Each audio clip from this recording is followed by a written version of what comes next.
Assalamualaikum warahmatullahi wabarakatuh.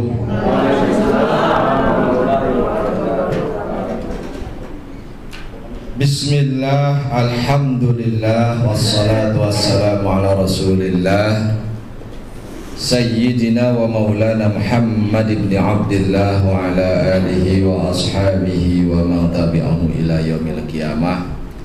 Allahumma salli ala Sayyidina Muhammad wa alihi kama la nihayata li kamalika wa adadi kamalika amma ba'd. Ilahi anta maksudi wa ridhaka matlubi atini muhabbataka wa ma'rifataka. Yang saya hormati bapak-bapak, ibu-ibu yang sama-sama berharap maghfirah, rahmat dan ridho Allah Subhanahu wa taala. Melalui kudrat iradatnya pada pagi hari ini kita diberikan kekuatan dan kesehatan untuk melaksanakan salah satu perintahnya, yaitu thalabul ilmi dan silaturahmi. Mudah-mudahan dalam pengajian pagi hari ini menjadi wasilah turunnya taufik dari Allah Subhanahu wa taala. Amin. Tapi perlu diyakini juga bahwasanya kedatangan bapak-bapak dan ibu-ibu ke majelis ini itu pun berkat taufik dari Allah Subhanahu wa taala. Jadi kalau tanpa taufik dari Allah, meskipun badannya sehat, kuat, tidak mau datang ke sini. Jadi datangnya kita ke sini itu berkat taufik dari Allah Subhanahu wa taala. Sebelum kepada pengajian hadis tentang fadilatis shadaqah, fi fadilatis shadaqah, mari kita tundukkan kalbu kita sejenak untuk memohon kepada Allah Subhanahu wa taala berbagai macam permohonan.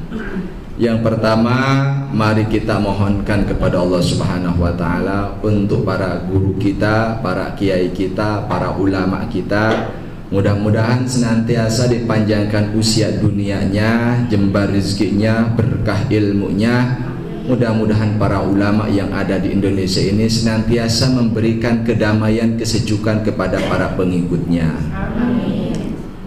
Selanjutnya untuk keamanan, kedamaian, ketentraman negara kita, kampung kita, mudah-mudahan senantiasa ada di dalam lindungan Allah Subhanahu wa taala. Para pejabatnya, para pemerintahnya dan juga rakyatnya mudah-mudahan disolehkan oleh Allah Subhanahu wa taala. Selanjutnya untuk hajat kita yang baik, mudah-mudahan dikabul oleh Allah Subhanahu wa taala. Yang sedang sakit, mudah-mudahan diberikan kesabaran, ketawakulan, kekuatan oleh Allah Subhanahu wa taala. Keluarga kita mudah-mudahan jadi keluarga sakinah, mawaddah, warahmah. Bagi yang sedang sakit, bagi yang sudah meninggal dunia, mudah-mudahan di alam barzahnya ada di dalam ampunan dan kasih sayang Allah Subhanahu wa taala. Ala hadhihi niyah wa ala kulli niyatin salihah al-madhkurah bi sirril asraril Fatihah. A'udzu billahi minasyaitonir rajim. Bismillahirrahmanirrahim. Alhamdulillahi rabbil alamin, arrahmanir rahim, maliki yaumiddin. Iyyaka na'budu wa iyyaka nasta'in, ihdinas siratal mustaqim, siratal ladzina an'amta 'alaihim ghairil maghdubi 'alaihim waladdallin. Mudah-mudahan apa yang kita ijabkan, apa yang kita mohonkan dikabul oleh Allah Subhanahu wa taala. Amin. Baik, hadratal mukarramin wal muhtaramin, bapak-bapak dan ibu-ibu yang dirahmati Allah. Kajian pada pagi hari ini saya hendak menyampaikan satu bab insyaallah tentang fadilah sedekah, al-babus sabi'u asyara, bab yang ke-17 fi fadilatis sedekah, menjelaskan keutamaan sedekah. Diriwayatkan dari Abi Hurairah radhiyallahu anhu annahu qala sami'tu Rasulullah sallallahu alaihi wasallam yaqulu la taruddu sa'ila walau kana kafiran. Hadis ini diriwayatkan dari Abi Hurairah.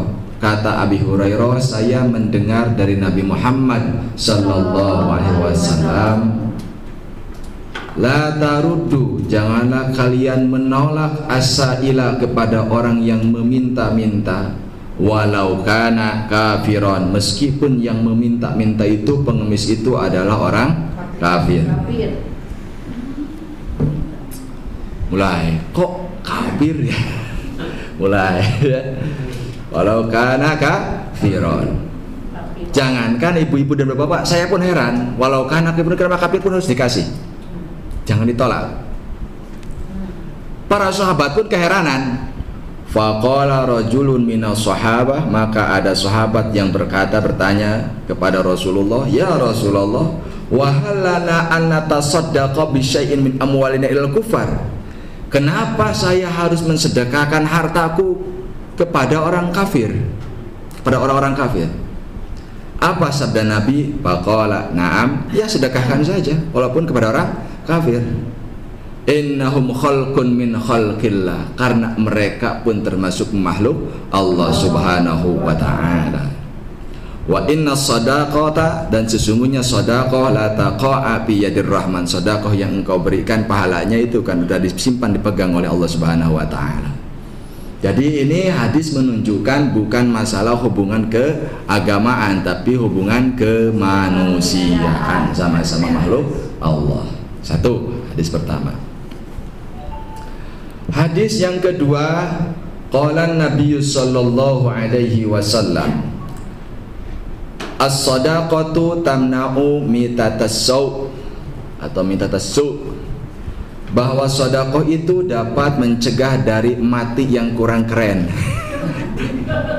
Dari kematian yang mengenaskan bahasanya. Mitatasau, kematian yang mengenaskan. Pertanyaannya, kematian yang mengenaskan itu seperti apa? Katabrak,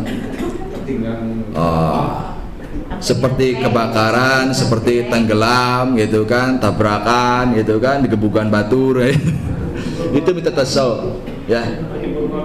Kejebur got, katabrak entog mungkin itu kan nggak keren gitu. Jadi sedekah ini insya Allah, kalau hadis di sini mengatakan bisa mencegah daripada kematian yang mengenaskan itu. Ya syukur-syukur seperti Imam Al-Ghazali sebelum mati hari Kamisnya pergi dulu ke pasar beli apa? Kain kafan kan gitu. Imam Ghazali hari Kamis beli kain kafan, pas hari Jumatnya bilang sama adiknya, "Dik, jangan dulu aku sholat, jangan kalau aku meninggal jangan dulu disolatkan sebelum datang teman-temanku dari negara tetangga." Negara tetangga jauh, yang perjalanan itu kalau ditempuh itu 1 minggu perjalanan. Dan ketika sudah agak siangan, ternyata para sahabat Imam Ghazali belum datang juga. Nah itu ku bisa, ya yang paling heran itu tahu gitu wafatnya mau hari Jumat, hari Kamis belanja dulu gitu. Padahal itu rahasia kan kematian itu.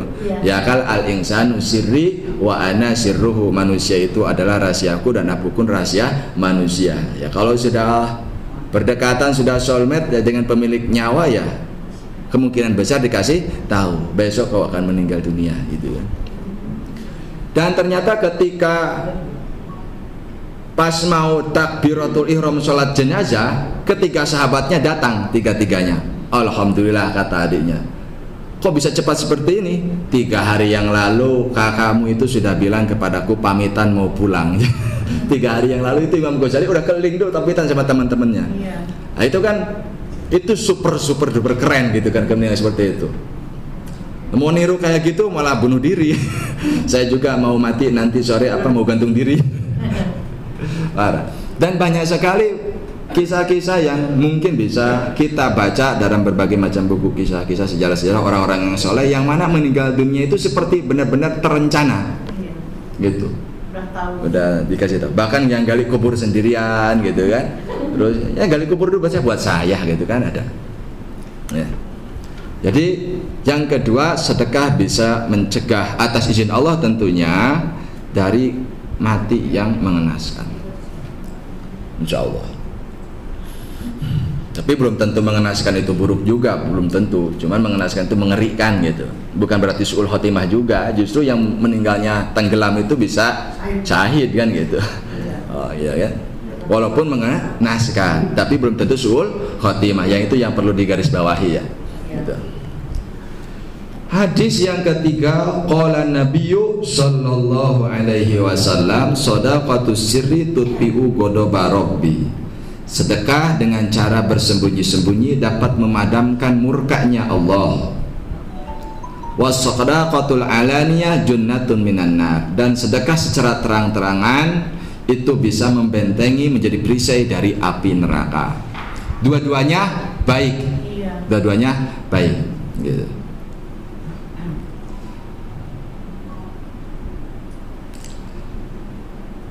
Ini hadis.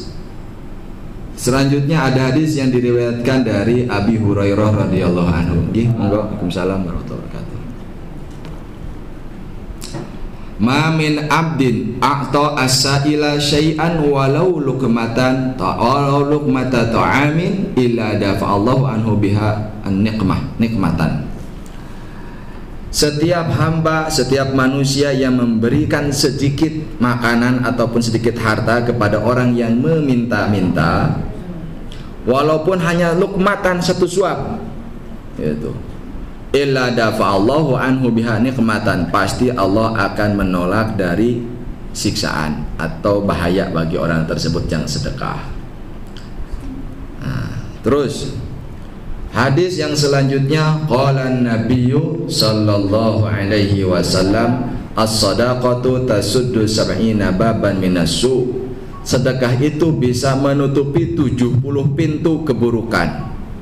Apabila kita mau sedekah, rajin sedekah, maka itu bisa menutup 70 pintu keburukan.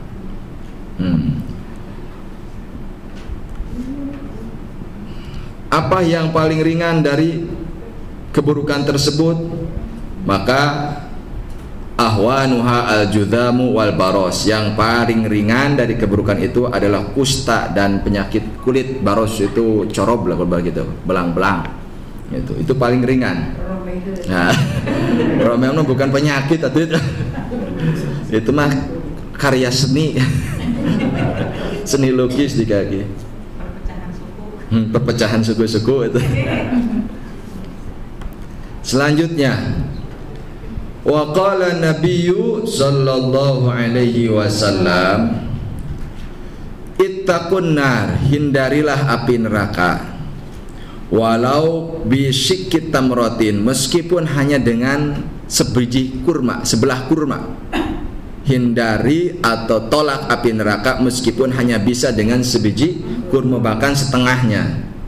Fa ilam tajidu, apabila tidak memiliki sebiji kurma sama sekali, uang nggak punya, makanan nggak punya, wah nggak punya apa-apa lah, air pun nggak punya, fa bi kalimatin thayyibatin, maka tolaklah api neraka dengan bahasa yang baik. Bahasa yang baik. Mohon maaf, bukannya saya tidak mau memberi, tapi kalau saya berikan sama kau, nanti anakku tak makan. Mohon maaf, pabi kalimatin thayyibatin, dengan ucapan yang santun gitu.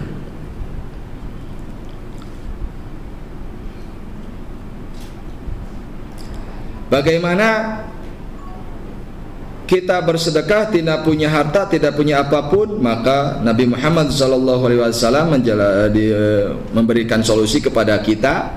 Solusi ketika kita tidak bisa bersedekah dengan materi, tasaddaqu ala anfusikum, tasaddaqu, kalian harus bersedekah atas jiwa raga kamu, wa ala amwatikum, dan kepada orang-orang yang meninggal di antara kalian, walau bisyurbati ma'in, meskipun hanya dengan satu gelas air minum.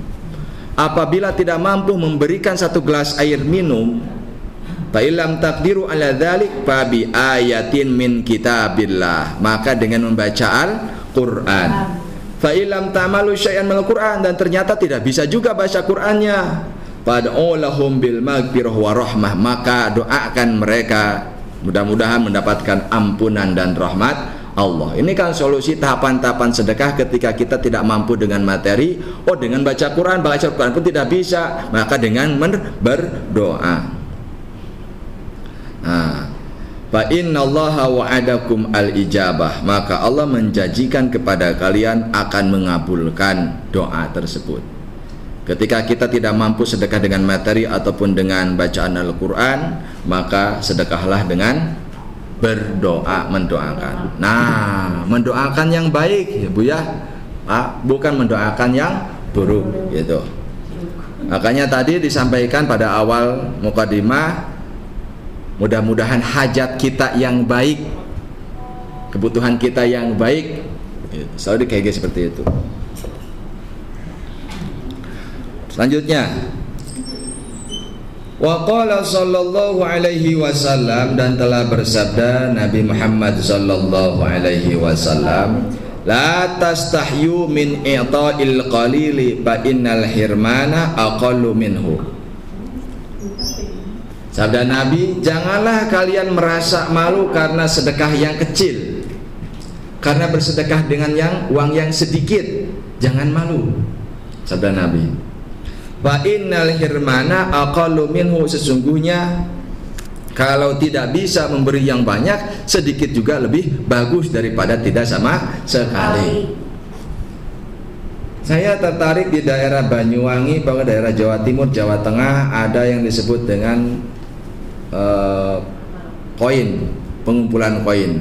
Saya juga berusaha dipraktekkan di kampung saya dengan sistem perelek uang koin. Perelek zaman Breto itu perelek gitu kan, kalau dulu pakai beras ya beras. Untuk apa? Untuk kepentingan masyarakat, kata saya bilang sama Pak RW. Lalu saya kasih modal sama Pak RW, nih untuk bikin pereleknya, untuk bikin kotaknya kecil-kecil, hanya ukuran 10 sentian, 15 sentian kotak-kotak itu. Kita sebar tiap rumah, yang di dalamnya tidak memaksakan diri, sing penting koin yang sudah jarang dipakai masukkan ke sana. Jangan dipakai lah, udah tanggung lah, anak kecil saja udah mintanya pengen 2000 ke atas. Ini yang koin-koin kecil.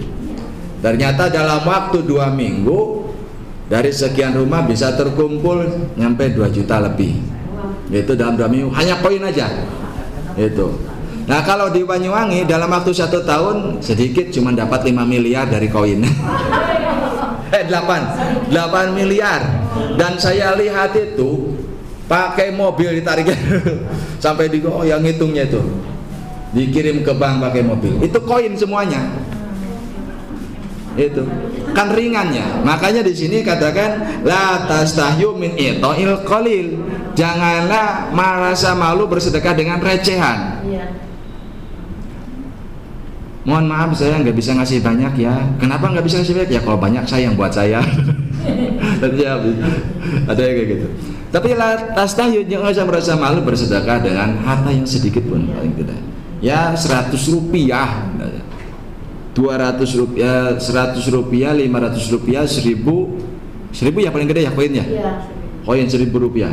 Dan itu sampai tonan uangnya. Dipakai apa? Pakai mobil, pakai kontainer naiknya. Itu banyak, bisa di searching di Google juga, uang koin, gerakan uang koin, itu sangat banyak sekali. Dan itu sudah maju. Saya mencoba tingkat RW dulu. Kalau tingkat RW jalan, nanti mau direkomendasikan ke tingkat KUW. Tingkat KUW rekomendasikan nanti ke tingkat desa, gitu ya. KUW, dusun. Kan ada desa, ada dusun, ada RW, gitu, ya, gitu. Dusun, gitu. Jadi digarisbawahi, kalau memang mampunya 100 rupiah tak perlu merasa malu, masukkan saja. Kadang diledek ke era mah. Gitu. Tidak apa-apa daripada enggak sama sekali. Gitu. Selanjutnya, wa qala Nabiyyu sallallahu alaihi wasallam, man nahara sa'ilan naharathul malaikatu yaumal qiyamah. Barang siapa yang membentak kepada yang meminta-minta, maka nanti orang tersebut di hari kiamat akan dibentak-bentak oleh malaikat. Itu innalillahi ya. Jangan sampai seperti itu kita enggak. Yang meminta-minta, yang ngamen-ngamen itu ngajak tutupan pancu mobil. Ya paling tidak bi kalimatin thayyibatin, paling tidak kalau lagi di kendaraan, mohon maaf. Kayak ngodok gitu karena motor terkagok lampu merah kayaknya gitu kan. Mohon maaf, paling tidak ada seperti itu, menganggukkan kepala pun itu sudah cukup bahagia. Gitu. Ya lebih-lebih kalau bisa ngasih lebih banyak lagi.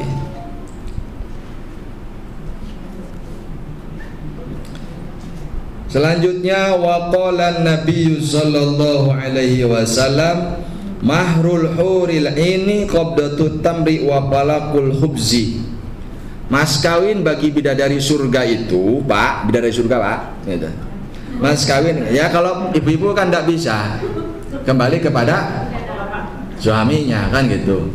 Kalau bapak-bapak ini ya memang ya bagaimana lagi, takdirnya seperti ini dari Allahnya gitu. Mahrul huril ain qablatut tamri wa balakul khubzi. Mas kawin bagi bidadari surga itu adalah segenggam kurma dan sepotong roti yang disedekahkan di dunia. Wah, ayo sedekah kurma loba-loba bulan Ramadan. Semangat gitu. Dan terkadang muncul juga keraguan-raguan atau rasa takut di dalam diri kita bahwasanya dengan sedekah berkurangnya harta kita. Maka Nabi Muhammad SAW bersabda, "Mana quso malun min shadaqatin." Tidak akan pernah berkurang harta yang disedekahkan. Itu. Bahkan Nabi Muhammad mengatakan, bersabda, as-shadaqatu syai'un azimun. Sedekah itu merupakan sesuatu yang sangat agung. 3 kali Nabi Muhammad bersabda, as-shadaqatu syai'un azimun, as-shadaqatu syai'un azimun, as-shadaqatu syai'un azimun. Itu tidak kurang dari 3 kali Nabi Muhammad bersabda seperti itu. Selanjutnya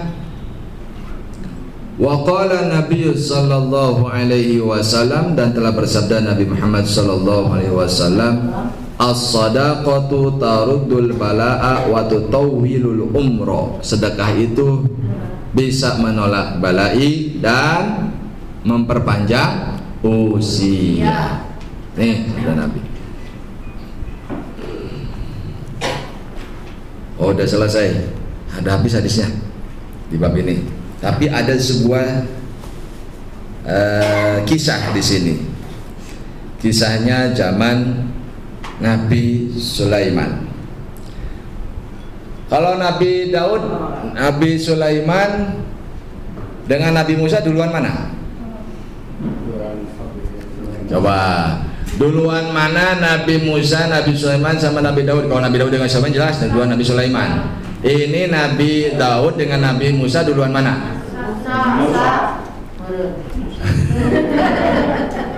Duluan mana antara Nabi Musa dengan Nabi Daud? Daud. Yo, saya sambil minum dulu, silakan. Silakan. Daud.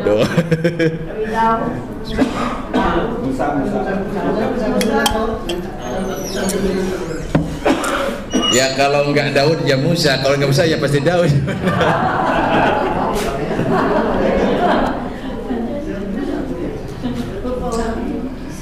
Duluan Nabi Musa alaihi salam.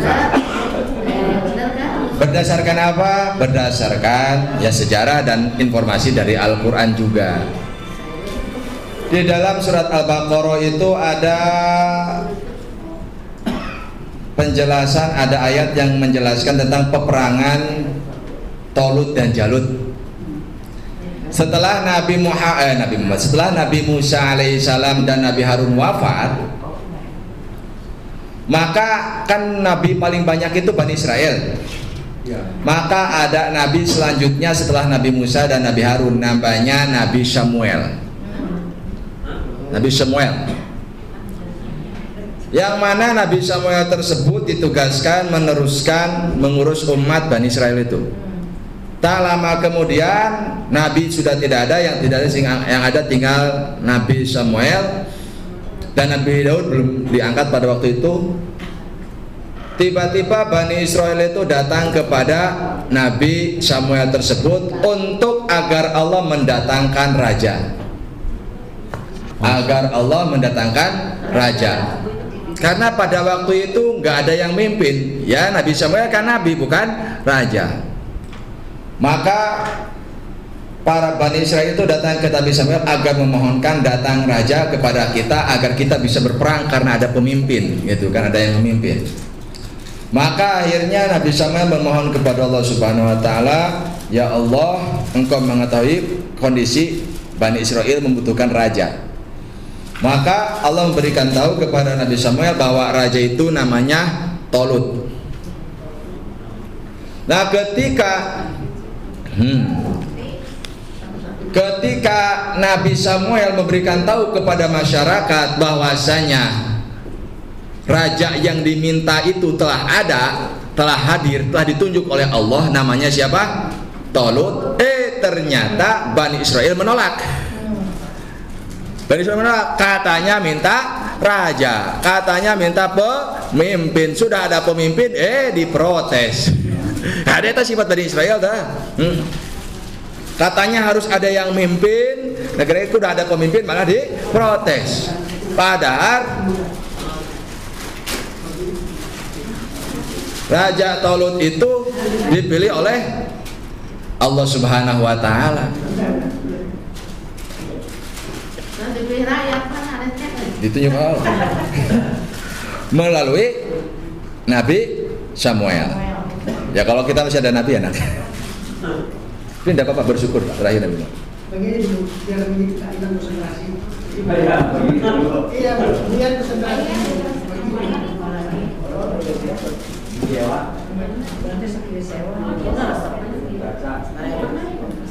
Promosi ada dari alun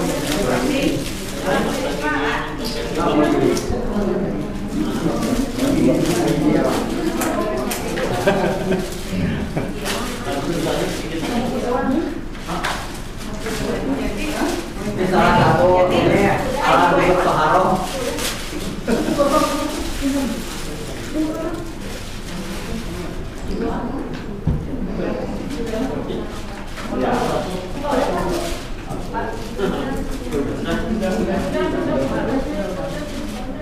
Sudah ya, kita lanjutkan lagi. Saya ingat perang Uhud kalau kayak gini tuh.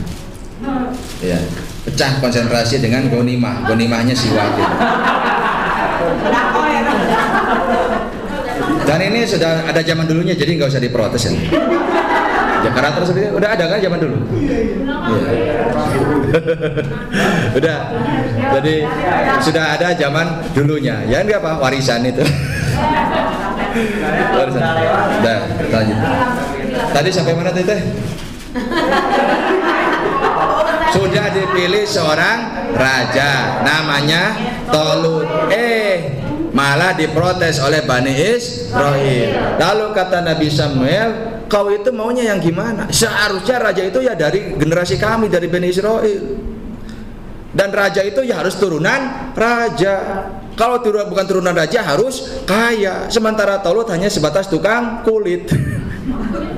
Tukang kulit, tukang bikin bedug lah gitu. Tukang nyamak kulit, Tolut itu. Baik, kalau kekeh engkau menunjukkan wahai Nabi Samuel bahwa dia ada seorang raja, apa tandanya? Maka tak lama kemudian malah para malaikat membawa tabut. Tabut itu peti. Yang mana peti itu di dalamnya terdapat peninggalan Nabi Musa dan Nabi Harun di dalamnya itu. Dan peti tersebut terbang ngawang-ngawang lalu jatuh di depan siapa? Tolut. Nah, baru mereka percaya. Ayo sekarang kita perang. Baru percaya. Nah, ternyata ketika mau perang, Raja Tolut itu memberikan pengumuman kepada masyarakat.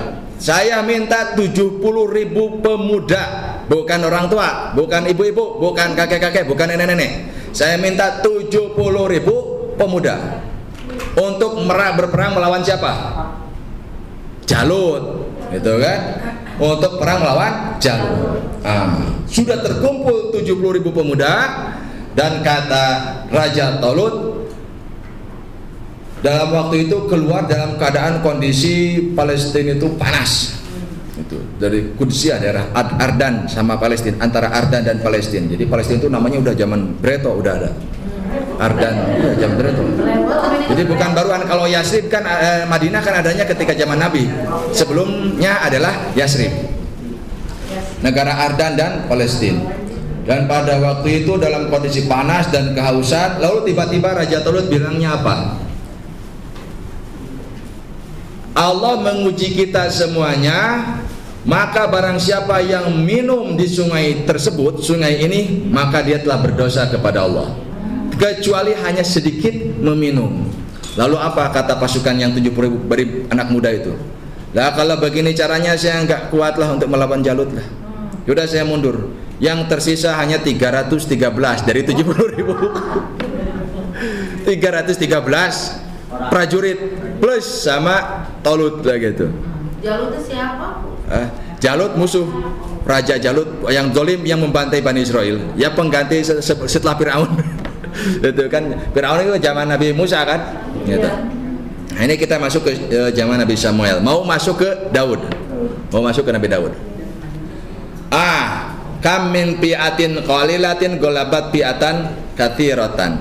Banyak sekali sejarah-sejarah zaman dulu kelompok yang sedikit bisa mengalahkan kelompok yang banyak. 313. Maka ketika sudah saling berhadapan pasukan Talut yang sedikit dengan pasukan Jalut yang puluhan ribu, apa kata di sana? Datanglah Rabbi abrik alaina sabra wa thabit aqdamana, gitu kan? Ya Allah, berikanlah, curahkanlah kesabaran kepadaku dan tolonglah hamba untuk mengalahkan orang-orang zalim ini, kan gitu. Nah, maka yang maju menyerang yang duluan mengalahkan Jalut siapa? Namanya Daud alaihissalam. Oh, Nabi Daud itu berarti prajurit dari Raja Talut. Nah, Raja Talut adanya setelah Nabi Musa. Ketahuan sekarang benang merahnya bahwa Musa dengan Daud duluan siapa? Musa. Oh gitu. Baru kan kelihatan kan benang merahnya. Tadi mah tebak-tebakan. Gak apa-apa. Tebak-tebakan juga gak apa-apa. Biasa. Tadi mah tebak-tebakan. Dan setelah Nabi Samuel wafat, ada nabi lagi, satu Nabi Hizkil namanya, satu lagi Nabi Hizkil. Nabi Hizkil. Nah, bahasa-bahasa ini kan ada di dalam tafsir. Tidak sebutkan dalam Al-Qur'an, tapi dalam tafsir ada. Nabi Hizkil wafat, Nabi Samuel wafat, Talut wafat, maka yang menjadi raja sekaligus plus nabi adalah Nabi Daud, dan belum pernah ada sebelumnya ya nabi ya raja. Maka yang pertama kali ya nabi ya raja adalah Nabi Daud alaihissalam. Nah, Nabi Daud diberikan kelebihan, diantaranya bisa membuat baju besi Iron Man gitu lah, baju perang besi Iron Man ya. Itu. Jadi yang pertama kali bikin Iron Man siapa? Ya Nabi Daud. Dia bikin Iron Man, bukan film. Itu. Baju besi, terus bisa berbicara dengan burung juga. Itu Nabi Daud itu. Maka Nabi Sulaiman putranya juga ya terwarisi itu. Nah, tadi itu mau bercerita tentang hikayat Nabi Sulaiman. Kemana dulu Abi? Bercerita. Nah, baik. Masih di dalam bab sodako ada hikayat zaman Nabi Sulaiman. Wa hukiya anna rajulan kana lahu syajaratun azimatun ingda baitihi biha. Bahwasanya dihikayatkan ada seorang laki-laki memiliki pohon yang sangat besar di dekat rumahnya. Ada pohon, nggak tahu pohon apa itu. Ada pohon yang sangat besar, yang mana di pohon tersebut ada burung betina yang sedang bertelur. Itu, dan sudah menetas bahkan. Maka faqalat lahu zaujatuhu, lagi-lagi istrinya yang merecoki suaminya. Pak, tuh di atas ada burung yang sudah terdengaran anaknya itu ciak-ciak lah gitu. Suara anak manuk ciak-ciak, atau suara manuk mah cicit-cicit gitu kan. Pak, tolonglah ambil, bawa burung tersebut kita pasak buat anak kita. Ya akhirnya si suaminya ya mendengarlah gitu, mengikuti keinginan istrinya, daripada enggak makan anak saya. Akhirnya naiklah si suaminya ke pohon tersebut dan diambillah seluruh anak burungnya lalu digoreng.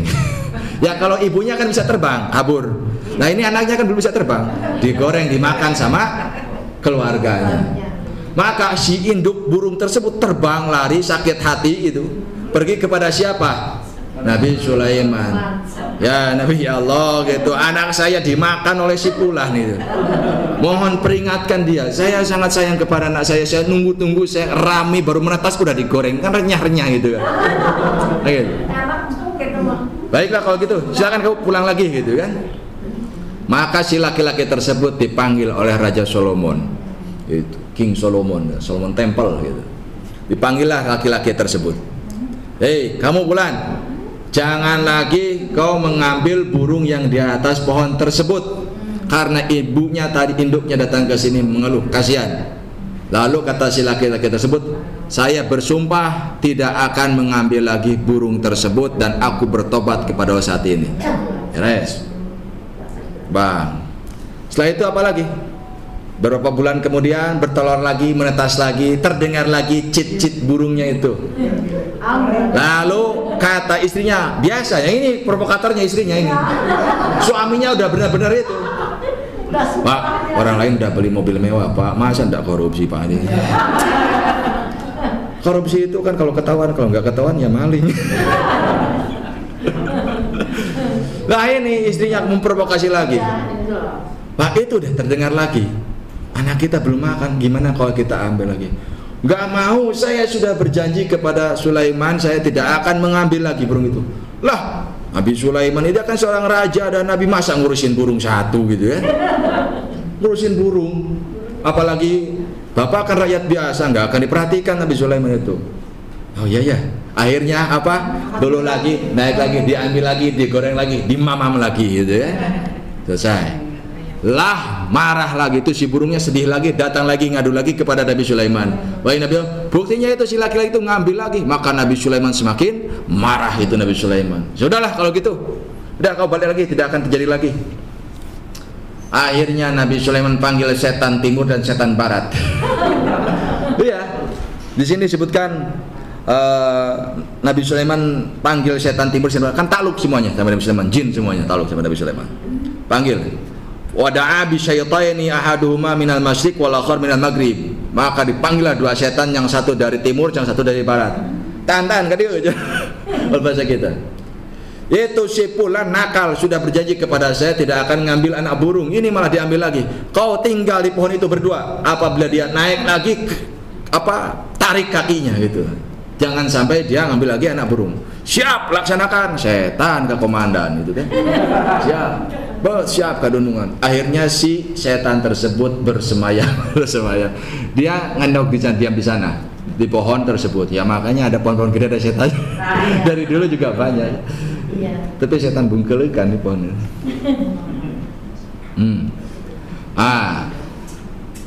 Lama kemudian biasa burungnya bertelur lagi dan beranak lagi. Tetap terdengar lagi suara burung, istrinya memprovokasi lagi. Tuh kan, Pak, betul kan? Nabi Sulaiman kan gak perhatian, udah ambil lagi aja. Siap.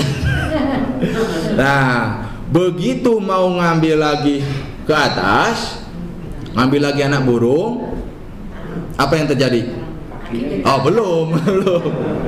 Tiba-tiba ada pengemis datang ke rumahnya, lalu menyuruh kepada istrinya, "Ma, itu ada yang minta tolong kasih." "Oh nggak ada apa-apa Pak." Cina. "Wah yang benar, masa nggak ada apa-apa?" "Ya hanya segenggam roti saja." Maka si suaminya turun, lalu ngambil segenggam roti. "Nih saya hanya punya ini."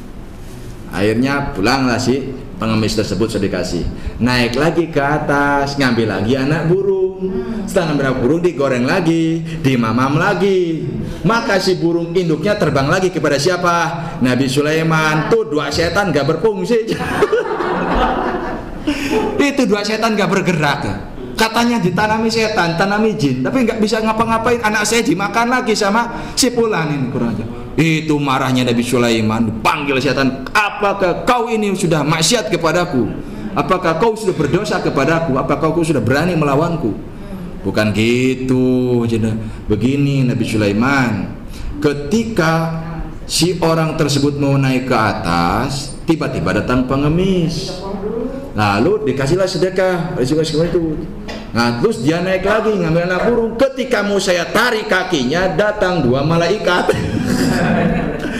Yang satu lemparkan saya ke timur, yang satu lemparkan saya ke barat. Jadi saya nggak bisa tarik kakinya karena durun dua malaikat. As-shadaqatu tarudul bala. Sedekah itu bisa menolak balaya. Assalamualaikum warahmatullahi wabarakatuh. Manawi ada yang diskusikan, mangga. Selesai Bu, udah selesai. Pak Ustadz ini. Ya lagi, silakan. Udah tamat saya harus ngarang-ngarang cerita. Oh. Silakan, barangkali ada yang mau didiskusikan, monggo. Kalau Anda ada ya sekian. Silakan Abang. Pak, kalau yang senyum pada sedekah itu sok diingkat. Ya. Kan tidak ada respon. Sekalipun doib juga hadis, nggak rugi juga kita bersenyum, iya kan? Nggak rugi kita bersenyum. Tabasumuka sodaqotun, senyummu adalah sedekah, gitu. Memang di sini juga terdapat beberapa hadis doib, tapi hadis doib itu makbulun lipadot ilil amal, diterima untuk keutamaan amal, gitu. Artinya kalau bisa dengan hadis dhaif tersebut bisa diamalkan itu tidak apa-apa. Tapi kalau untuk hujah dalil, gitu, dan penetapan hukum tidak boleh pakai hadis dhaif. Itu tidak boleh dalam penetapan hukum pakai hadis dhaif. Bahkan kalau menggunakan pendapat ulama pun kalau bisa paling arjah, itu paling rojeh, paling kuat pendapat ulama juga. Sebaliknya daripada arjah itu adalah rojeh. Sebaliknya dari asoh adalah sahih, gitu. Kalau sebaliknya dari sahih bisa hasan, bisa dhaif, gitu. Artinya kalau sebaliknya dari paling tampan apa itu? Sebaliknya dari paling tampan apa? Tampan, gitu kan? Sebaliknya daripada tampan apa? Ya kurang tampan. Jadi enggak langsung ngejlik dari asoh kepada adab, enggak. Itu kalau dalam pertimbangan hadis. Jadi kalau dalam, bahkan mohon maaf, salah satu profesor juga ini ahli hadis, dia mengatakan hasil kesimpulannya itu bahwasanya hadis dhaif itu makbulun lipadot amal, diterima untuk keutamaan amal. Itu bukan untuk dalil hukum. Kalau dalil hukum itu mesti sahih, gitu kan. Nah, hadis dhaif itu ya ada yang bisa naik derajatnya jadi hasan li ghairihi apabila hadis dhaifnya banyak dan saling mendukung, maka naik kepada hasan li ghairihi. Hadis hasan juga bisa naik derajatnya kepada sahih li ghairihi, karena ada dukungan yang lainnya. Tapi saya sering menyampaikan teori hadis dhaif itu ya hanya dari segi sanadnya saja orangnya kurang kredibel. Tapi pada faktanya bisa saja itu hadis nyambung kepada Rasulullah, hanya yang meriwayatkannya bukan orang berkualitas, gitu. Ya, hadis dhaif itu. Makanya kita lihat dulu kedhaifannya apakah syadidud dhaif, sangat dhaif atau tidak, maka dilihat dulu itunya hadisnya. Itu ada dalam ilmu hadis bid-dirayah dan bir-riwayah. Demikian Bu ya. Kalau berkaitan bertanya tentang hadis tabasumuka itu hasan atau dhaif itu belum saya takhrij. Biasa kalau di sini kan ada keterangannya bi isnadin dhaifin, gitu kan sebutkan. Tapi untuk keutamaan amal itu boleh diamalkan. Silakan. Itu kalau tadi Nabi Sulaiman sama Nabi Solomon sama. Sama. Bahasa apa? Solomon kan Ibrani. Solomon ya bahasa Ibrani lah, karena ada Persia, ada Ibrani, ada tiga nabi itu, ada Suryani, bahasa nabi itu ada Arabi, ada Ibrani, ya. Jadi nabi itu memiliki ada diturunkan dengan tiga bahasa, ada tiga bahasa. Kalau Nabi Daud dan Nabi Sulaiman itu bisa kepada Ibrani, ada juga bahasa Suryani. Itu ada nabi-nabi. Nabi bahasa Arab ya Nabi Ismail, Nabi Ibrahim, terus Nabi Muhammad itu Arab. Ada yang Ibrani siapa saja, ada Suryani itu apa saja, ada di dalam Komitugian dibagi-bagi, dijelaskan. Mereka menggunakan bahasa apa? Solomon, kalau David ya bahasa Inggris, Bu. David itu kan Daud, gitu kan.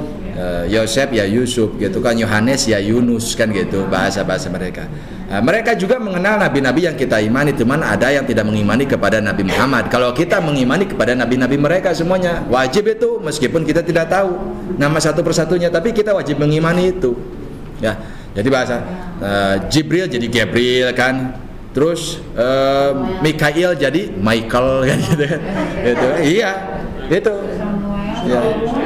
Samuel, kalau Sulaiman Solomon, kalau Yusuf Yosef, gitu, banyaklah sebetulnya.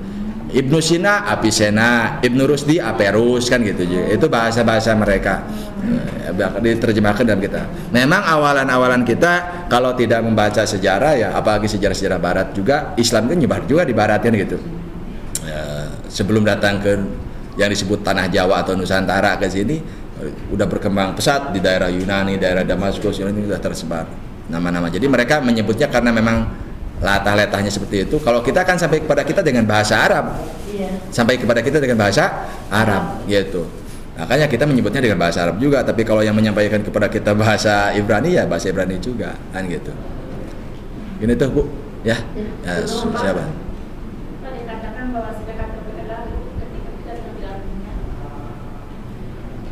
Kalau dikatakan bahwa sedekah terbaik adalah ketika kita sudah tidak punya. Ya. Itu lebih menekankan jihadnya lebih tinggi daripada ketika kita punya. Ya. Artinya ketika tidak punya itu sama sekali ada sedekah kumaha itu terbuka, maksudnya bukan tidak punya sama sekali ketika kita membutuhkan atau kita menginginkan sangat gitu kan. Nah, itu lebih menguji kepada kerelaan kita gitu. Kalau dalam keadaan lapang kan itu kita mudah-mudah saja, tapi dalam keadaan sempit misalkan pas-pasan, apakah kita berani nggak seperti itu? Maka ini ada dua tipologi, dua contoh. Itu bukan wajib ya, itu hanya anjuran. Ada dua tipologi sahabat. Yang pertama Abu Bakar Siddiq, yang kedua Umar bin Khattab. Kalau Umar bin Khattab itu bersedekah tidak melebihi sepertiga, sisanya untuk keluarga. Sementara Abu Bakar Siddiq itu sedekah semuanya, dikasihkan semuanya. Lalu apa kata Abu Bakar Siddiq? Ditanya, kenapa kau sedekahkan semuanya? Lalu bagaimana keluargamu? Lalu menjawab Abu Bakar Siddiq, ya keluargaku sudah dijamin Allah kok. Nah itu sudah makom tajrid. Keluargaku sudah dijamin Allah. Habis rezekinya ya paling mati. Iya kan? Iya kan? Selama orang masih hidup, Bu, berarti rezeki dunianya belum habis. Kita keyakinan seperti itu. Sementara Umar bin Khattabnya, makanya kenapa kalau kita banding-bandingin gitu ya, kok Nabi Muhammad begitu mengunggulkan, bukan mengunggulkan ya, semuanya juga unggul lah, cuman begitu mengistimewakan Abu Bakar Siddiq karena memang dari segi keimanan seperti itu. Itu bukan berarti Umar bin Khattab imannya lemah, bukan gitu kan, tapi cari itu sebagai contoh kepada kita, silahkan tipologi mana yang kita pilih. Kalau iman kita masih makom asbab, kenyang perut kalau makan, ya kita harus mempersiapkan diri kita, harus punya bekal gitu kan, dan harus bekerja. Kalau sudah makom tajrid ya tinggal emut jempol juga kenyang. Gitu, boleh dikasih makan sama Allah. Makanya Nabi Muhammad itu mengharamkan puasa apa?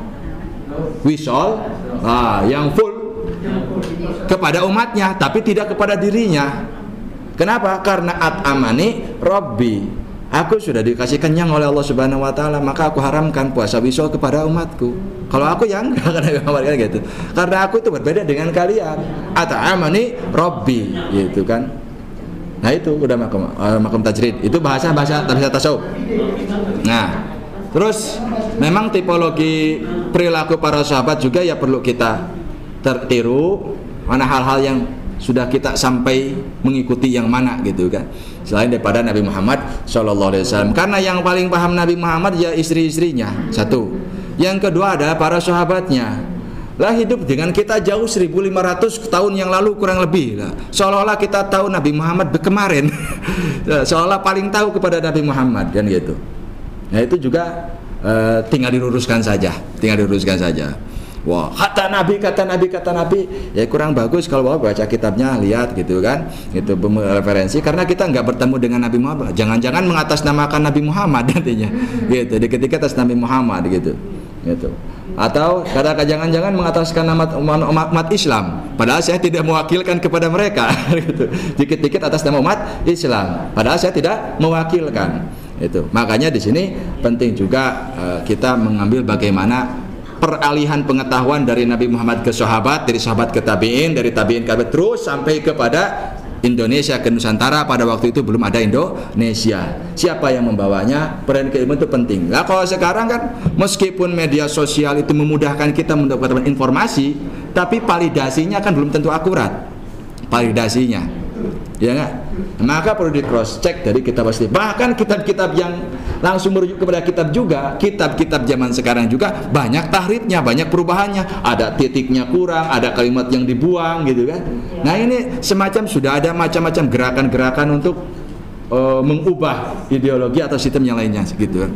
Maka yang paling sikoh, yang paling mudah sebagaimana para sahabat dan kepada para tabi'in menyampaikannya, bertemu langsung dengan guru-gurunya. Nah gitu, belajar ilmu usul fikih dari mana, gurunya siapa, terus jadi berkesinambungan, nanti nyambung kepada Rasulullah semuanya. Misalkan belajar sholat Kiai Haji Soleh Qasim belajar sholat kepada Muhyiddin Mujadi belajar sholat kepada Hasyim Asy'ari belajar sholat kepada Syekh Khalil Bangkalan, terus sampai kepada gurunya yang di Mekah, sampai kepada atba'ut tabi'in, sampai kepada Rasulullah SAW. Seperti itu. Apakah penting? Oh sangat penting. Kalau ilmu tanpa sanad nanti orang ngomong seenaknya saja. Qala ma syaa man syaa gitu. Seenaknya saja ngomongnya kalau tanpa sanad. Ceplas-ceplos sudah gitu. Itu. Makanya ya ngaji tematik lebih baik bawa kitabnya, ataupun tidak bawa kitabnya paling tidak bersumber dari mana. Paling tidak seperti itu. Baik ibu-ibu, bapak-bapak sekalian, mudah-mudahan apa yang saya sampaikan bermanfaat, dapat diamalkan dengan ikhlas untuk meningkatkan kualitas keimanan Islam ihsan kita kepada Allah Subhanahu wa taala. Sekian dari saya, wallahul muwaffiq ila aqwamit thoriq. Assalamualaikum warahmatullahi wabarakatuh.